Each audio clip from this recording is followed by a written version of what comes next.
اور رب کیا فرما رہا ہے؟ اے نبی ہم آپ کو اتنا دیں گے کہ آپ اپنے رب سے راضی ہو جائیں گے. بالکل 180 ڈگری ہے سر, پوائنٹ ٹو بی نوٹڈ. ہم کہتے ہیں کہ ہمارا رب ہم سے راضی ہو, اور اللہ کیا فرما رہا ہے؟ اے نبی ہم آپ کو اتنا دیں گے کہ آپ اپنے رب سے راضی ہو جائیں گے. یہ بہت بڑی شان ہے. اسی کانٹیکسٹ میں صحیح مسلم میں حدیث ہے بڑی رکت انگیز.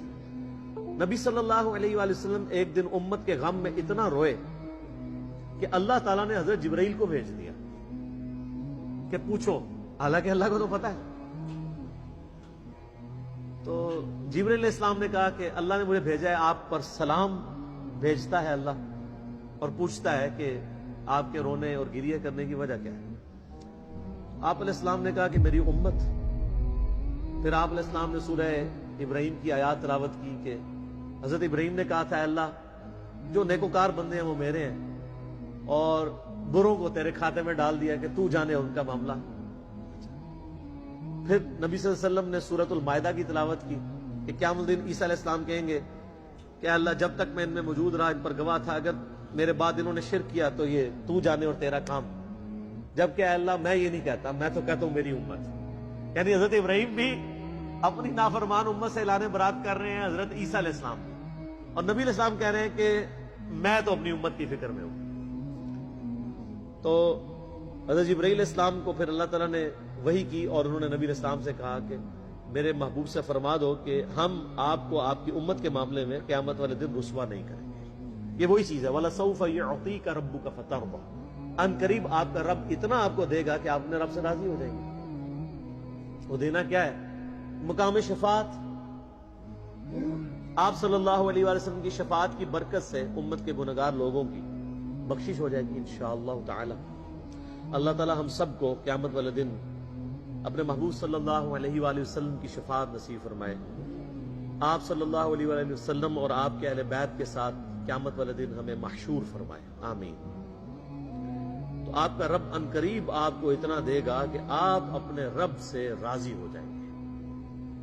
تو نبی صلی اللہ علیہ وآلہ وسلم کی رضا بھی اس کے اندر ہے کہ ان کی امت کے لیے کوئی بخشش کا معاملہ بن جائے. آپ صلی اللہ علیہ وآلہ وسلم کو امت کی اتنی ٹینشن ہے, اور ماشاءاللہ امت ٹینشن فری ہے. امت کہتی ہے جو کچھ بھی ہے تیرے محبوب کی امت سے. اور آپ صلی اللہ علیہ وآلہ وسلم کو تو پتا تھا کہ معاملہ کتنا خطرناک ہوتا ہے. اچھا, یہ تصویر کا ایک رخ ہے, تصویر کا ایک دوسرا رخ اس سے بھی زیادہ خطرناک ہے. وہ سورۃ الفرقان کی آیت نمبر 30 ہے, وقال الرسول یا ربی ان قوم اتخذوا هذا القرآن مہجورا. قیامت والے دن نبی صلی اللہ علیہ وآلہ وسلم شکایت کریں گے کہ اے اللہ میری امت نے قرآن کو پیٹھ کے پیچھے ڈال دیا تھا. نبی علیہ السلام نے اپنی امت کی شکایت بھی لگانی ہے جنہوں نے قرآن کو چھوڑ دیا, قرآن کی تعلیمات سے روگردانی کر دی. اسی لیے آپ دیکھیں کہ نبی علیہ السلام نے حجۃ الوداع کے موقع پر بھی فرمایا قرآن اور سنت, غدیر خم پہ فرمایا قرآن اور اہل بیت. قرآن کو آپ نے کہیں نہیں چھوڑا, اور فرمایا قرآن میں ہدایت ہے, نور ہے, یہ اللہ کی رسی ہے, اسے پکڑو, جو اسے پکڑے گا وہ ہدایت پہ ہوگا, جو چھوڑ دے گا وہ گمراہ ہو جائے گا. تو آپ علیہ السلام کو اللہ تعالیٰ ہمارے ہم قیامت والے دن اتنا دیں گے کہ آپ اپنے رب سے راضی ہو جائیں گے. یہ ویسے گارنٹی آپ علیہ السلام کے لیے تھی. یہاں پہ لوگ کہتے ہیں نہیں فلاں بزرگ کے آپ مرید ہو جائیں, انہوں نے تو وعدہ کیا کہ میں اس وقت تک جنت میں نہیں جاؤں گا جب تک اپنے ماننے والوں کو نہ لے جاؤں. تو یہ تو گارنٹی صرف ایک شخص کے لیے ہے کہ جس کے ہاتھ پہ شفاعت کا دروازہ کھلنا ہے, جس کو اللہ نے راضی کرنا ہے. آپ کے بزرگ بابوں کو راضی کرنے کی کوئی اللہ نے گارنٹی نہیں لی ہوئی ہے. وہ تو اپنی بھی مغفرت کروا لیں تو بڑی بات ہے. اللہ پہ کسی کی کوئی دھوس نہیں.